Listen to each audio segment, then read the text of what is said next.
The ravine got colder the deeper we went, like the forest was changing around us, and even the wind sounded wrong, too quiet, like the trees were holding their breath. The Sasquatch stayed ahead of me, huge shoulders rolling as it moved through the mist, and for the first time I realized it wasn't afraid of the dark. It was afraid of what lived inside it. My flashlight beam bounced off wet rocks and twisted roots, and the moment I looked back toward where my camp had been, I heard my own voice call out behind me again, soft, calm, perfectly me. "Evan, stop. You're okay. Come back." I almost listened.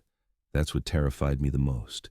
It didn't just mimic sound, it mimicked comfort, like it knew what my brain wanted to hear.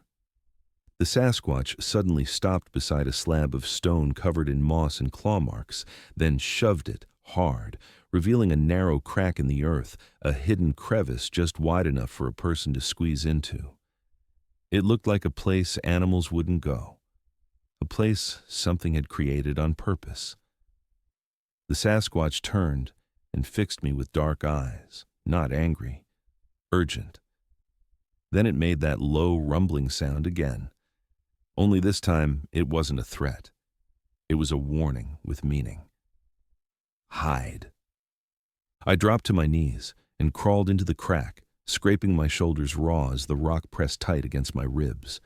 The space swallowed me, damp and cold, and the Sasquatch stepped in front of the opening like a living wall. Through the gap, I watched it stand perfectly still, listening to the trees.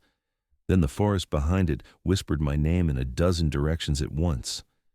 "Evan, Evan, Evan." It was coming closer. I could hear branches barely moving, like something was gliding instead of walking. Then the air changed, thick and sour, and my flashlight caught movement in the fog, something pale sliding between the trunks, too tall to be human, too thin to be anything real. It stepped into view and my stomach dropped. It wasn't a Sasquatch. It wasn't even an animal. It looked like a person stretched wrong, limbs too long, joints bending like they didn't belong, skin the color of dead bark and ash, wet like it had crawled out of underground water.